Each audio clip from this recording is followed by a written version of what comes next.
गुरुरात्मेति मूर्तिभेद विभागिनी व्योमवद्व्याप्तदेहाय दक्षिणामूर्तये नमः। ओम भद्रं कर्णेभिः देवाः भद्रं पश्येमाक्षुर्यत्राः स्थिरङ्गैस्तुष्टभागस्तनोभिः निशमदेवहितेन्द्रायुः स्वस्ति न इन्द्रो वृद्धर्षभाः स्वस्ति नः पूषा विश्ववेदाः स्वस्ति नस्तार्क्ष्यरिष्टनेमिः स्वस्ति नो बृहस्पतिर्दधातु। ओम शान्ति शान्ति शान्तिः। कल्पयत्मात्मनात्मानं आत्मदेवाः स्वमायया स एव बुध्यते वेदान् इति वेदांत निश्चयः। ఆ ఆత్మదేవుడు అని తానే తన మాయ చేత ఈ యొక్క సకలాన్ని కల్పిస్తున్నాడు, తన చేత తానే సకలాన్ని కల్పిస్తున్నాడు. వాడే ఈ కల్పించే వికల్పాలన్నింటినీ వేదాన్ని తెలుసుకుంటున్నాడు అని ఇది వేదాంత నిశ్చయమై ఉన్నదని ఆ శ్లోకం పూర్తయింది. పూర్తవుతూ చివరిలో ఏం చెప్పాడు? కల్పించేవాడు ఎవరైతే ఉన్నాడో ఈలాగా సకల చరాచరాన్ని ఎవరి యందు వికల్పించబడుతున్నదో ఆ వికల్పించడానికి తానే కారణమై ఉన్నాడు అని చెప్పాడు. సకల వికల్పాలకి కల్పించువాడు తానే ఉన్నాడు. అలాంటి వికల్పాదులతో కూడుకున్న నామరూపాలు ఏవైతే ఉన్నాయో వాటిని తెలుసుకున్నవాడు కూడా తానే ఉన్నాడు.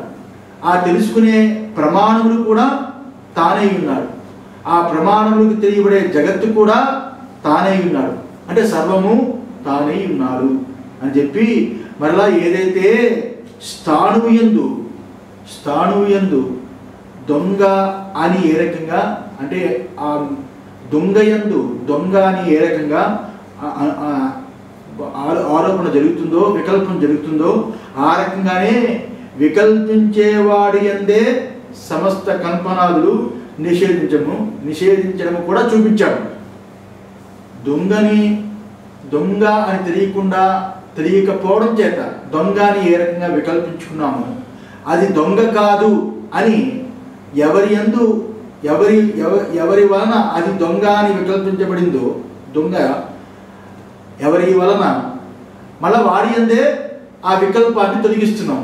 ఏమని? ఇది దొంగ కాదు దొంగే అన్నట్లుగా ఎవరి యందు వికల్పాలు జరిగాయో మళ్ళా వాడి యందే వికల్పాలు తొలగించి తన స్వరూపాన్ని చూపించాను.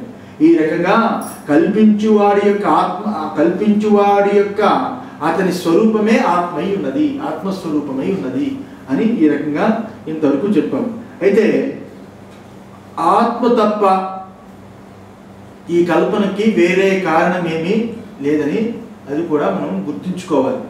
ఆత్మ తప్ప రెండవ కారణము ఈ కల్పనకి రెండవ కారణం లేదు. అసలు ఏ కారణమున అలాగే కారణమందు కూడా ఆ కారణము ఎందుకు కూడా ఆత్మ అయి ఉన్నది, కార్యము ఆత్మ అయి ఉన్నది.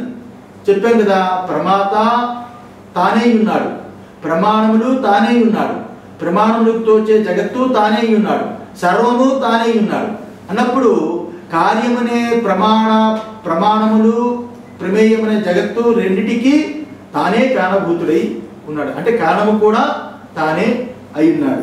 అందువల్ల ఈ రకంగా పరమార్థంగా కారణము తానే ఉన్నాడు, కార్యము తానే ఉన్నాడని ఈ రకంగా చెబుతూ ఆత్మయందు ఈ రకంగా ఈ తానియందు ఏవైతే ప్రపంచాన్ని తెలుసుకునే ప్రమాణములను వాడుకునే ప్రమాతృత్వము అంతా తానే ఉన్నాడని తెలిపి మళ్ళా వాటినన్నింటినీ ఏదైతే ఆ యొక్క కల్పిత భేదాన్ని నిషేధించడం చేత ఆ సమకాలంలో కల్పిత భేదాలన్నీ నిషేధించిన చేత ఏకాత్మ అయినా అద్వితీయమైన ఆత్మే ఉన్నదని బోధపడుతుంది.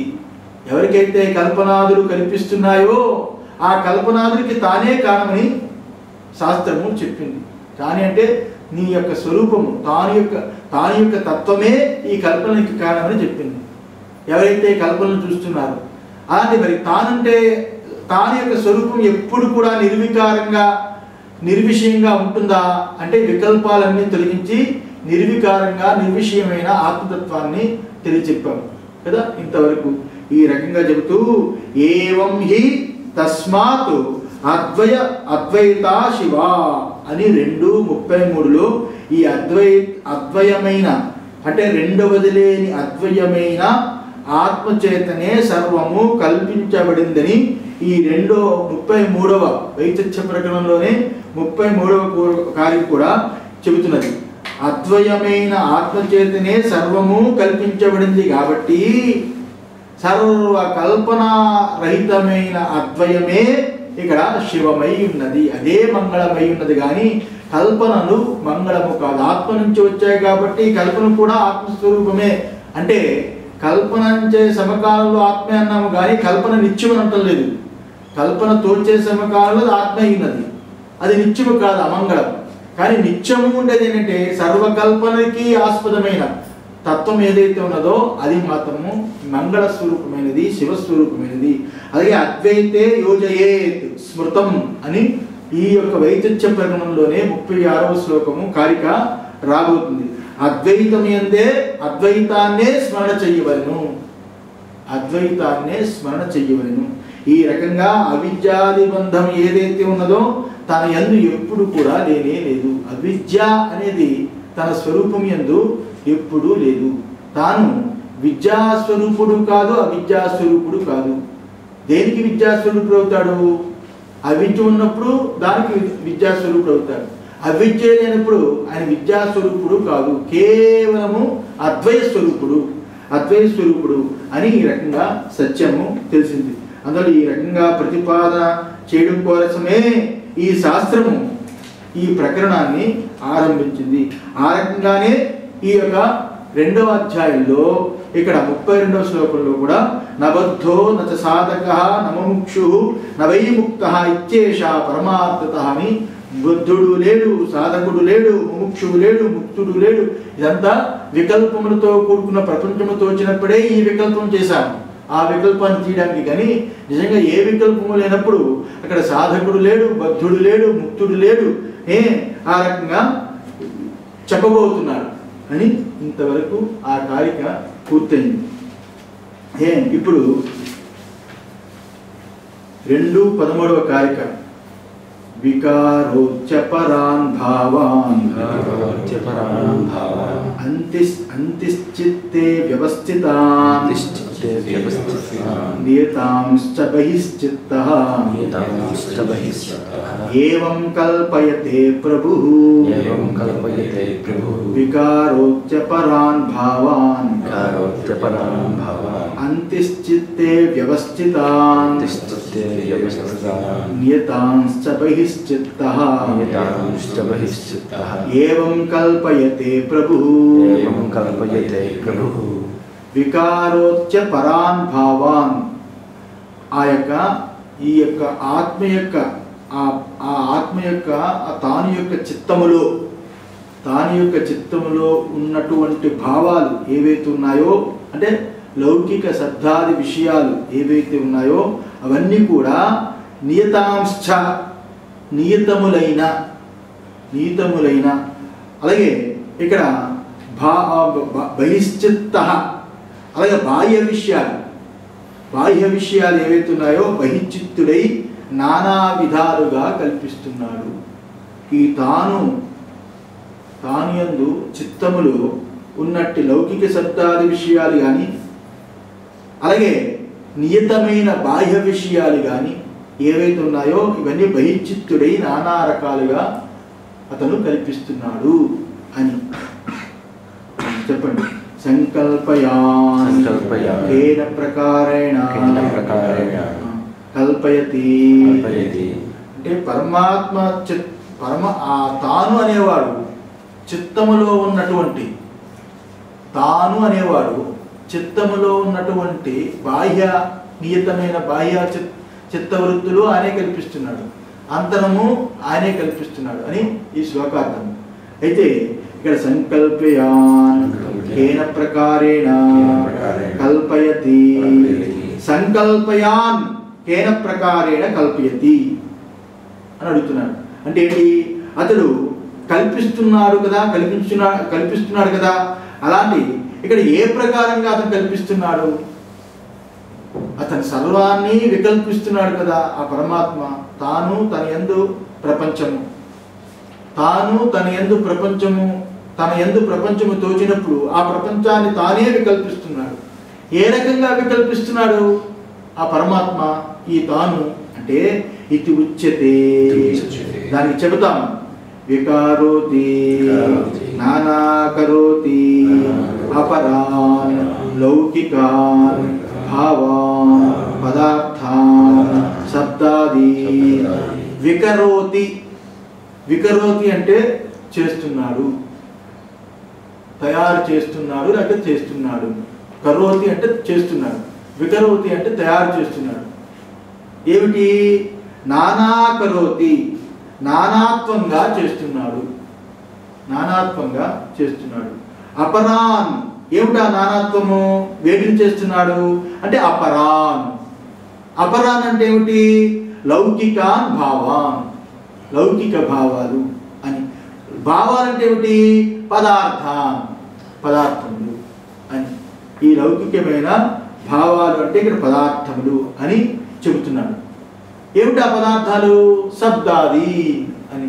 శబ్దము, స్పర్శ, రూపము, రసము, గంధము అనే ఏదైతే ఉన్నదో ఆ పంచభూతాత్మకమైన గుణములు, శబ్దస్పర్శ రూపరస గంధాలు అనే గుణములు, ఆ భావాలు అంటే ఆ పదార్థాలు వికరాన్ అన్నీ వికల్పిస్తున్నాడు.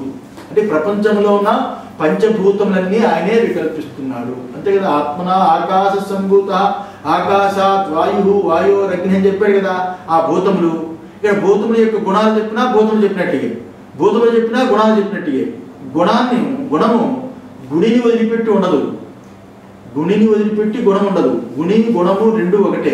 అందులో శబ్దాది అని చెప్పాడు కాబట్టి పంచభూతములు చెప్పినట్టుగే అని అర్థం. అన్యాశ్చ అంతశ్చిత్తై వాసనారూపేణ వ్యవస్థిత అన్యాకృత. అయితే అన్యాశ్చ ఇంకా అన్యములు కూడా, అన్యములు కూడా అంట అంతశ్చిత్తై వాసనారూపేణ. చిత్తము లోపట బాహ్య విషయాలు చూస్తాము, బాహ్య విషయాలు చూసి చిత్తము లోపట మనసులో వాసనారూపకంగా ఉంటుంది. అలాంటి వాసనారూపకంగా ఉన్న వ్యవస్థితములు ఏవైతే ఉన్నాయో అవ్యాకృతములు, లోపట ఉన్న భావాలు, అవి కూడా అతడే కల్పిస్తున్నాడు అని. నియతాశ్చ పృథ్వ్యాది అనియతాశ్చ కల్పాన్ కాలాన్ బహిశ్చిత్త సన్. అలాంటి అవ్యాకృతములు మరియు నియతంగా ఉన్న, ఏమిటా నియతములు? పృథివ్యాది, పృథివీ ఆపహ తేజస్సు వాయువు ఆకాశము ఇత్యాది స్థూలభూతములు, దాని యొక్క గుణములు చెప్పాడు కదా. అవన్నీ కూడా ఇత్యాది ఏవైతే ఉన్నాయో అవన్నీ కూడా అనియతాశ్చ కల్పాన్ కాలాన్, అవన్నీ కూడా, ఇవన్నీ కూడా అనియతములు నియతములు రెండు కూడా బాహ్యచిత్తుడు ఏవైతే ఉన్నాయో బాహ్యచిత్తముల వాడు నియతముగా ఇవన్నీ అవుతూ బహిశ్చిత్త సన్, ఇవన్నీ అవుతూ తథాంతఃచిత్త మనోరథాది లక్షణాన్ని, ఆ రకంగానే అంతశ్చిత్తుడై మనోరథాది సంకల్పాలు కూడా ఆయనే వికల్పిస్తున్నాడు. అంటే ఏంటి? ఇక్కడ బయట కనిపించే చిత్తాలు, చిత్తం అంటే మనస్సు, బయటకి బయట కనిపించే మనోభావాలు ఏవైతే ఉన్నాయో, మనో పదార్థాలు, మనస్సు కల్పించే బయట పదార్థాలు ఏవైతే ఉన్నాయో అవన్నీ కూడా వ్యవస్థితంగా ఉన్నట్లు వికరోతి, ఆయనే తయారు చేస్తున్నాడు. అన్నీ సిస్టమేటిక్గా ఉన్నట్టుగా భూతములు, సూర్యుడు ఆయన గడి తప్పకుండా, ఆయన నియమించే నియమం తప్పకుండా ఏ రకంగా సూర్యుడు ప్రకాశిస్తున్నాడు, అలాగే చంద్రుడు ప్రకాశిస్తున్నాడు, నక్షత్రాలు ఏవైతే తన యొక్క స్థితి కోల్పోకుండా ఎక్కడ నిలబెట్టినవో అక్కడ నిలబడినట్టుగా ఏ రకంగా ఉన్నవో, వాయువు ఇంకొకటి పని చేయకుండా దాని పని అదే వీచడం అనే పని ఎలా చేస్తున్నదో, అగ్ని ప్రజ్వలించబడే వేడి తత్వాన్ని కోల్పోయి ఇంకొక పని చేయకుండా తన పని తాను ఏ రకంగా చేస్తున్నదో, ఆ రకంగా వికరోతి. ఆ పరమాత్మ ఈ రకంగా వ్యవస్థితమై వికల్పించి ఉన్నాడు. అంటే ఇక్కడ ఏమిటి? సూర్యుడు, చంద్రుడు, భూమి, అగ్ని ఇవన్నీ కూడా నిహితంగా ఉన్నట్లుగా, సూర్య చంద్ర నక్షత్రాలు మొదలుకొని భూమి ఇత్యాదులు ఏవైతే ఉన్నాయో సర్వము, అగ్ని ఇవన్నీ కూడా నిహితంగా ఉన్నట్లుగా, ఇక్కడ నియతము అంటే దేశకాలాదులు, ఇలాంటి దేశకాల కార్యకారణ భావాలతో కూడుకుని నియతంగా ఉన్నట్లుగా ఆయన వికల్పించాడు. నియతము అంటే దేశకాలాలతో సమస్తము నియతంగా సిస్టమేటిక్గా ఉన్నట్టుగా, ఆ కాలాన్ని, దేశాన్ని, ఋతువుని వదిలిపెట్టి ప్రవర్తించవు. ఆయా ఋతులు, ఆయా తిథులు, వారాలు, నక్షత్రాలతో కూడుకుని సూర్యుడు, చంద్రుడు అందరూ కూడా నియతంగా ప్రకాశిస్తున్నారు. అంటే ఆయన వికల్పము చేతనే అని, ఆయన వికల్పము చేతనే. ఆ రకంగానే ఇక్కడ లోపట ఉన్న భావాలు అంతశ్చిత్త మనోరథాది లక్షణాన్ని అని చెప్తారు కదా.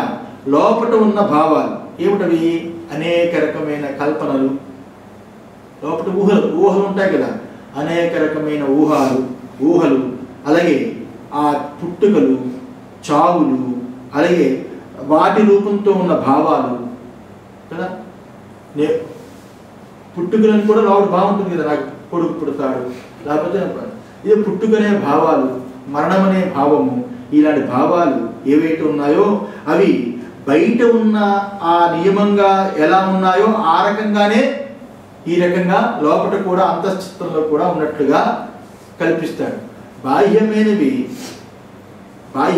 ఏవైతే ఉన్నాయో అవి ఆ బాహ్యమైన సూర్య చంద్ర నక్షత్రాదులు, పృథివ్యాదులు అవన్నీ ఏవైతే ఉన్నాయో ఆ బాహ్యమైనవి అన్నీ ఆయన ఒక నియతంగా దేశకాల దీనిగా ఆయనే వికల్పించాడు.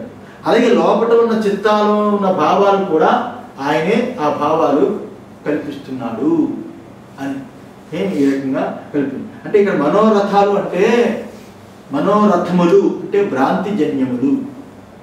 మనోరథాలు అంటే భ్రాంతిజన్యాలు.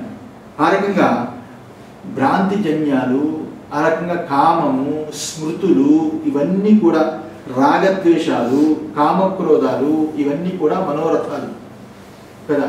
ఇవన్నీ ఏమిటి? వేదనా ప్రత్యయాలు. మనోరథాలు అంటే వేదనా ప్రత్యయాలు. ఇవన్నీ కూడా ఏవైతే ఉన్నాయో ఇవి ఈ యొక్క భ్రాంతిజన్యముతో కూడుకున్న అవి రాగద్వేషాలు, కామక్రోధాలు, లోభ మదమాశ్చర్యములు, అరషట్ వర్గాలు సమస్తము కూడా లోపల మనసులో ఏదైతే చిత్తములో జరుగుతాయో అవన్నీ కూడా అంతశ్చిత్త మనోరథాది మనోరథాలు ఈ రకంగా చెప్పబడ్డాయి అని. ఇది ఏవం కల్పయతి ప్రభు ఈశ్వర ఆత్మా ఇత్యర్థః. ఈ రకంగా ఈ విధంగా కల్పయతి ప్రభువు కల్పన చేస్తున్నాడు. ఎవరు కల్పన చేస్తున్నాడు? ప్రభువు ఈశ్వర ఆత్మ ఇత్యర్థః. ఈశ్వరుడైన ఆ యొక్క ప్రభువు అంటే ఇక్కడ ఈశ్వర ఆత్మ. ప్రభువు అంటే ఈశ్వరుడైన ఈ తాను, ఈ ఆత్మ, ఈశ్వరుడైన ఈ తాను అని ఈ రకంగా ఇక్కడ చెప్పండి. ఇక్కడ ప్రభువు ఈశ్వర ఆత్మ అంటే ఈ సర్వము ఆయన యందే కలుగుతున్నది అని అర్థం. సమస్తాన్ని ప్రభవాప్యయు, సమస్త ఆ పుట్టుకలకి, మరణానికి, ప్రళయానికి సమస్తము కూడా అతనే ప్రభువు కాబట్టి, అంటే ఆయనే కారణభూతుడు కాబట్టి, సర్వము అతని యందే ఉన్నది కాబట్టి ఆయన ప్రభువు అని. అంటే నానా వికల్పాలు చేయడానికి అన్నిటికీ ఆయనే సమర్థుడై ఉన్నాడు. సమస్త వికల్పాలకి ఆయనే సమర్థుడై ఉన్నాడు. ఈ వికల్పాలు సామాన్యమైన వికల్పమా? అద్భుతమైన అచింత్యనారూపమైన వికల్పం కదా. మామూలుగా చూస్తే మనం మామూలుగా ఏది కూపస్థ మండూపంలాగా కొంత తెలిసే ఇదంతా మానవుడి గొప్పతనం, మానవుడి యొక్క మేధస్సు అనుకుంటాం. ఈ మేధస్సు కంటా అద్భుతమైన మేధస్సు ఆయనది.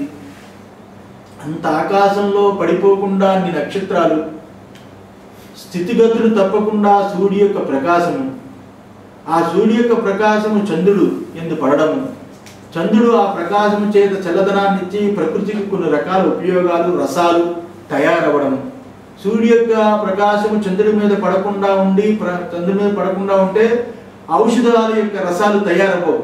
ఓషధుల యొక్క రసాలు చంద్రుడి యొక్క స్వరూపం. అలా తయారవడం, ప్రాణులు పుట్టడం, పెరుగుతూ ఉండడం, ఒక ప్రాణికి ఇంకొక ప్రాణికి సంబంధం లేకుండా రూప ముఖ కవళికలలో కూడా సంబంధం లేకుండా కోటాను కోట్లు జనులు ఎంతమంది పుడతారో అంతమంది ముఖాలు, ముఖ కవళికలు, మనోభావాలు, మనశ్చిత్తాలు అన్ని రకాల కోటాను కోట్లుగా ఉండడం. అలాగే ఏ జాతికి ఆ జాతికి గర్భంలో ఆ జాతే పుట్టడం. ఆఖరి స్థానురూపకంగా ఉన్న చెట్లు, చేమలు వాటిలో కూడా ఏ బీజం వేస్తామో ఆ బీజము తాలూకా వృక్షము పుడుతుంది కానీ ఇంకొక వృక్షము పుట్టకుండా ఉండడం. ఏ మామిడి పండు చెట్టు వేస్తామో ఆ మామిడి పండే పుడుతుంది కానీ పనసకాయ పుట్టకుండా ఉండడం. ఇలాంటి చిన్న చిన్న విషయాల దగ్గర నుంచి అద్భుతమైన సూర్య చంద్ర నక్షత్రాదుల వరకు ఇంత వ్యవస్థితమైన ఉన్న కల్పన ఎంత గొప్పది, ఎంత గొప్పది. అది అనాదిగా వస్తున్న కల్పన అని ఏదైతే అనుకుంటున్నారో అలాంటి కల్పన అంతా కూడా ఎప్పుడూ మారకుండా వ్యవస్థితంగా ఉన్నది. కానీ మానవుడు కల్పించే కల్పనలు ఏవైతే ఉన్నది అవ్యవస్థితం. అది ఒక కాలంలో బాగుంటుంది, ఇంకొక కాలంలో కొట్టేస్తుంది. అది అవ్యవస్థితమైనది. కానీ పరమాత్మ యొక్క కల్పన వ్యవస్థితమై ఉన్నది. అలాంటి వ్యవస్థితమైన ఈ కల్పనకి తానే కారణమై ఉన్నారు. సకల జగత్తు తోచుతున్నది అంటే ఆ జగత్తుకి తానే కారణమై ఉన్నాడు. జగత్తుని చూస్తున్న నేనుకి జగత్తుకి రెండిటికి తానే కారణమై ఉన్నాడు అని ఈ రకంగా సర్వదా తను తానుగానే. అందువల్ల ఈ రకంగా మిథ్యా వికల్పము ఏదైతే ఉన్నదో అలాంటి మిథ్యా వికల్పము ఆధారం చేత ఈ రకంగా నిలిచిన వాడు ఆ ప్రభువు, ఆ పరమ ఈ తాననేవాడు. సకల మిథ్యా వికల్పములకి ఆధారమైన వాడు ఈ తానే అని. అంటే ఏమిటి మిథ్యా వికల్పం? ఏమిటి ఇక్కడ? మూర్తము అమూర్తముని ఏవైతే వాసనారూపము చేత నిలిచిన మూర్తము అమూర్తము అవి వాసనారూపంగా నిలిచిన సర్వ భావాలకు ఈ ఆత్మయే కారణమై ఉన్నది. ఈ ఆత్మయే కల్పనయై ఉన్నది. అందులో సర్వము సర్వదా ఎప్పుడు కూడా ఆయన కల్పన జరుగుతున్నప్పటికీ తనకు తానుగానే సర్వదా ఎప్పుడూ తనకు తానుగానే ఉండువాడు. తను ఎన్ని కల్పనలు జరుగుతున్నప్పటికీ తనకు తానుగానే ఉన్నవాడు. అంటే అర్థం ఏమిటి? తన స్వరూపము చేత ఈ వికల్పములన్నీ ప్రతీతి కలుగుతున్నాయి కానీ తన స్వరూపము చేత ఈ ఏదైతే ప్రతీతి రూపంగా ఇవన్నీ తోస్తున్నాయో తన స్వరూపము చేత ఏవైతే ఈ ప్రతీతి రూపకంగా ఈ వికల్పములన్నీ ఏవైతే తోచుతున్నాయో అవి తోచే సమకాలంలో కూడా ఆ వికల్పములు మృషాయేవా నిత్యయే. ఎందువల్ల? తాడుగా ఉంటూ తాడు పాము కాకుండా పాము రూపాన్ని చూపిస్తూ వికల్పాన్ని చూపిస్తూ తాడుగానే ఉన్నది కానీ తాడు ఏమాత్రం కూడా ఆ రూపాన్ని చెందలేదు. తాడు యొక్క వికల్పం వివర్తం పాముగా తోచినప్పటికీ పాము తోచిన సమకాలంలో కూడా అది మృషాయేవా అని ఈ రకంగా ఆ వికల్పాలు తోచే సమకాలంలో కూడా తానుగానే ఉన్నది కానీ తాను వికల్పముగా మారిపోను లేదు. ఆ వికల్పంలో మృషాయేవ అని ఏ రకంగా స్వప్నవతు స్వప్న భావం వలె స్వప్నముగా తానే తోచుతున్నాడు, స్వప్నముగా తానే నిలిచి ఉన్నాడు, స్వప్నముగా తానే లీనమవుతున్నట్టుగా తనకు తానుగానే ఉన్నాడు. అక్కడ మిగిలిపోయింది ఏమున్నది? తానే మిగిలింది కానీ గొడవ చేసి అల్లరి చేసి నిలబడింది ఏమైంది? ఆ వృత్తి అలా లేచినట్టుగా లేచింది, వృత్తి లేకుండా పోయింది. ఎక్కడి నుంచి లేచిందో తెలియదు, ఎక్కడ మళ్ళా ఎందుకు అడిగిపోతుందో తెలియదు, ఎందుకు అది కనిపిస్తుందో తెలియదు. దాన్ని ఏమంటాము? ఆ వృత్తిని మృష అంటాము. అలాంటి స్వప్నం అనే వృత్తి ఏ రకంగా మృషావో జాగ్రత్త అనేది కూడా అది వికల్పమే. ఇంత సత్యంగా ఇంత బాగా ఇంత గొప్పగా చేశాడు కదా అని అనుకొని బా అనుకుంటే ఇదంతా ఆయన యొక్క వికల్పమే. మృషాయేవా అని 2:13 కారిక అయిపోయింది.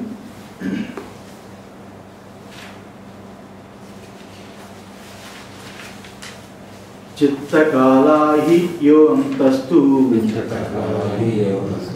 జయకాలాశ్చ ఏ బహిః కల్పిత కల్పితా ఏవ తే సర్వే విశేషో నాన్య హేతుకః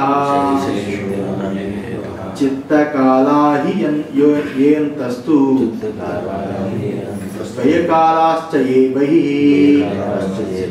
కల్పితా ఏవ తే సర్వే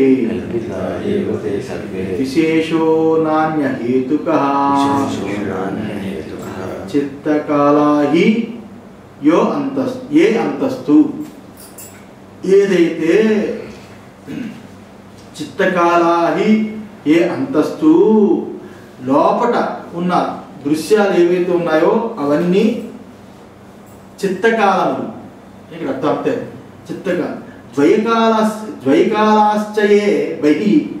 ఇక్కడ ఏదైతే బయట దృశ్యాలు ఉన్నాయో అవి ద్వైకాలాలు, బయట దృశ్యాలు ఉన్నవి ద్వైకాలం, లోపట దృశ్యము ఏదైతే ఉన్నదో అది చిత్తకాలం అని రెండుగా విడదీశారు. అంటే కల్పిత ఏవతే సర్వే, ఇవన్నీ ఏవైతే ఇవన్నీ ఏవైతే ఉన్నాయో అన్నీ కల్పిత ఏవా, ఈ సర్వము కల్పితములే. బహి చిత్తముతో కూడుకున్న ద్వైకాలమైతేనేమి, అంతర్చిత్తముతో కూడుకున్న చిత్తకాలమైతేనేమి, ఈ రెండు కూడా కల్పితములే. విశేషో నాణ్య హేతుక, వీటిలో ఏ రకమైన విశేషము లేదు అనేది కార్యం. అది కార్యం. బాగుందా? ఈ శ్లోకం ముందు శ్లోకం అయిపోయింది, ఈ శ్లోకంలో కొంచెం భావం బాగుంటుంది. ఈ అన్ని ఎలా వికల్పిస్తున్నాడు అని చెప్పడానికి ఎంత గొప్పగా వికల్పం అంటే మనలాగా ఊరికే ఊహాజనంగా ఎవరికి ఉపయోగం లేకుండా ఆ స్మృతులతోటి ఏదో మనం ఊహించుకొని ఆయన యొక్క వికల్పాలు ఎలా ఉంటాయంటే అంత అద్భుతమైన వికల్పం. అంత వికల్పాలు జరిగినా, సూర్యచంద్ర నక్షత్రాలు కొని సకల వికల్పాలు జరిగినా ఆ వికల్పము తన యందు ఎప్పుడైతే తోచిందో తోచిన సమకాలంలో కూడా వికల్పము మృషాయేవి అంటే ఆ పరమాత్మ యొక్క వికల్పము అంత అత్యద్భుతంగా ఉంటుంది ఆ తోచే సమకాలంలో. అందువల్ల అందరూ కూడా మైమరిచిపోయి ఉన్నది ఉన్నది ఉన్నదని వికల్పాన్ని అనుకుంటున్నారు. కానీ ఆ వికల్పము తన స్వరూపమైన ఆత్మయందు వికల్పం మృషా ఏవ అంటే అదే అంత అద్భుతంగా ఆశ్చర్యంగా అంత గొప్పగా ఉంటే తన స్వరూపమైన ఆత్మ ఎంత ఆనంద స్వరూపం ఎంత గొప్పగా ఉండాలి. అలాంటి ఆనంద స్వరూపమైన ఆత్మ ఈ రకంగా వికల్పించబడినది అని దాని గురించి చెప్పి ఇప్పుడు నెక్స్ట్ చిత్తము కోసం చెప్తున్నాడు. చిత్తము అంటే మనస్సు, మనస్సు కోసం చెప్తున్నాడు. ఇక్కడ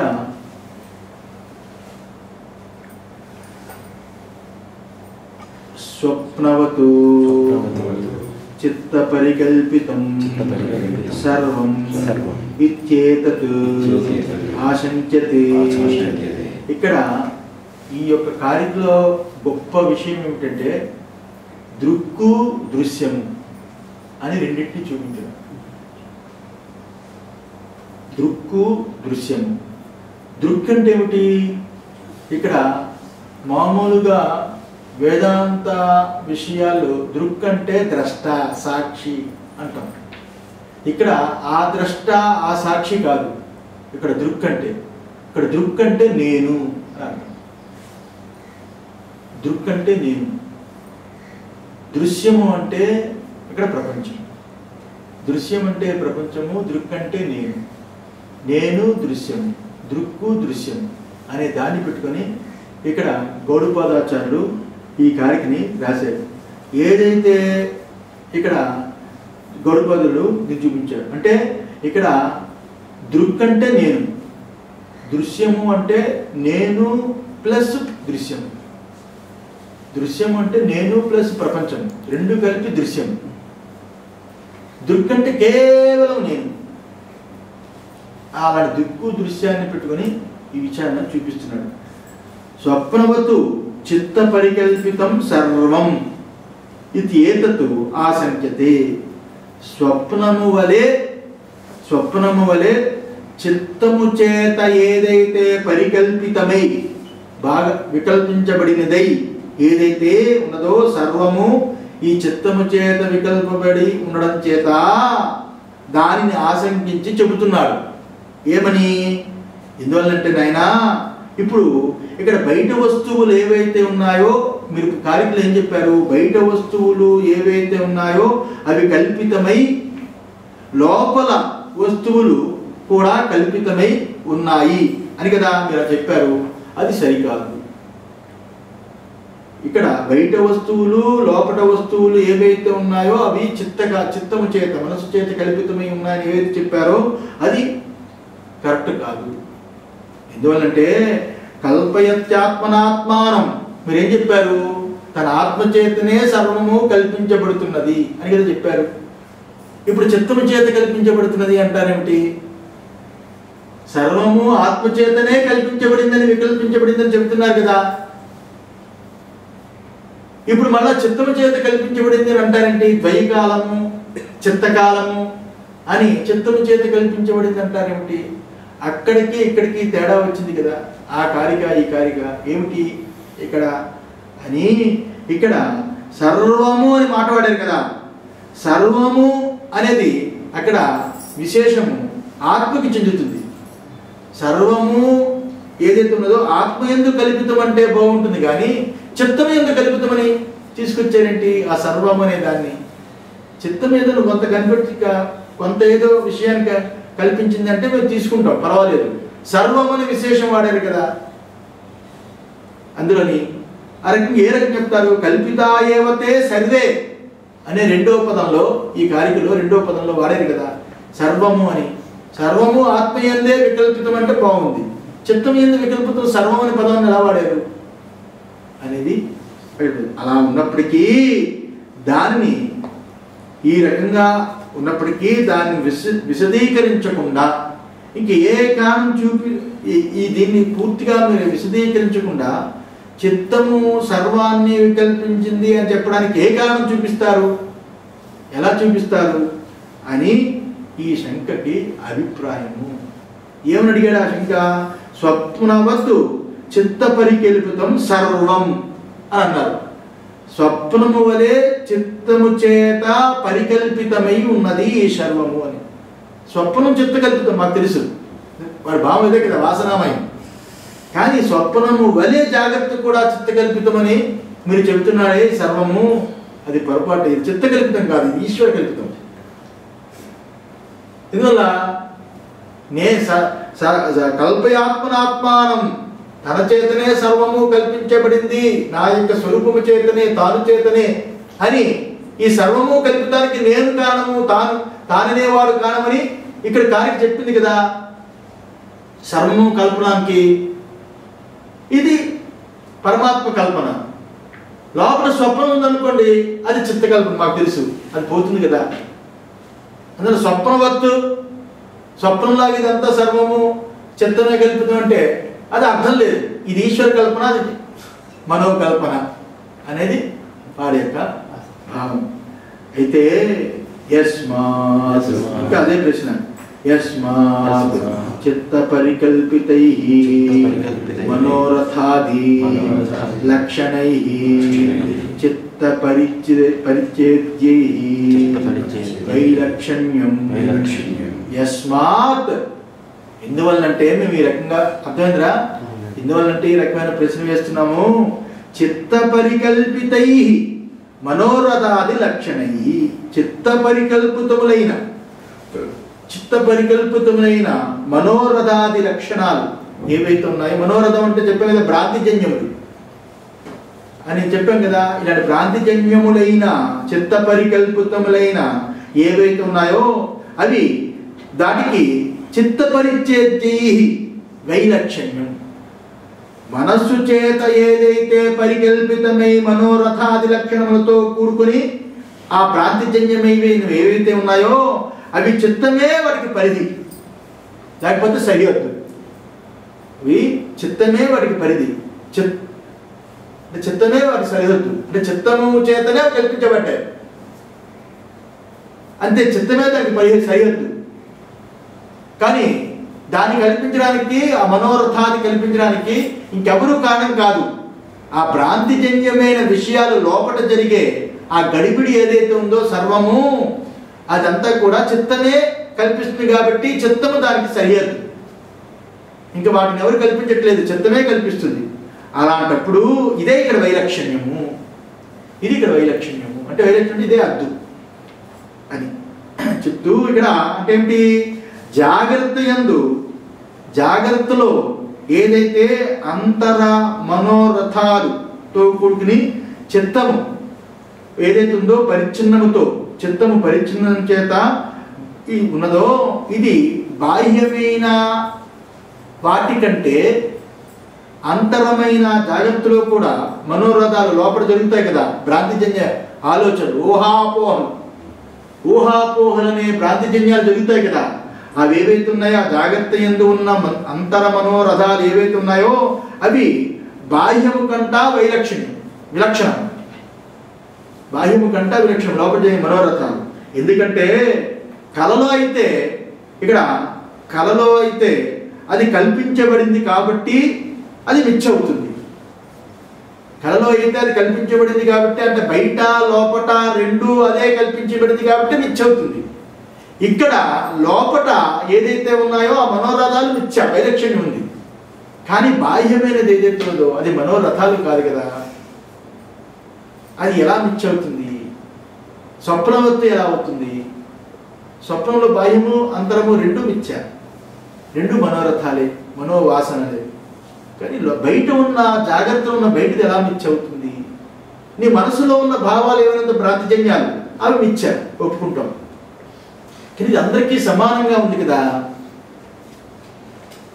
ఇది ఈశ్వర సృష్టి కదా, ఇది ఎలా మిథ్య అవుతుంది? అర్థమవుతుందండి? ఇదే ముఖ్యమైన ప్రశ్న. ఈరోజు సకల వేదాంతులందరూ కూడా ఇది ఈశ్వర సృష్టి, మనసులో ఉన్నవి ఏవైతే ఉన్నాయో ఆ యొక్క బాహ్యమైన ప్రపంచము కానీ అంతరమైన అక్కడ ఆలోచనలు కానీ రెండు జీవ సృష్టి, ఇది ఈశ్వర సృష్టి. ఈశ్వర సృష్టిలో మనం ఉన్నాము. మన లోపల ఉన్న ఆలోచనలు ఏవైతే ఉన్నాయో భ్రాంతిజన్యాలు, అవి మనం కల్పించుకున్నవి. ఎలా కల్పించుకున్నామో లోపట స్వప్నం కలిగినప్పుడు కూడా స్వప్నంలో మొత్తం లోపట బయట అంతా భ్రాంతిజన్యం అని చెప్తారు. అదే దృష్టితోటి ఇక్కడ ప్రశ్న, ఇది ఎలా అవుతుంది?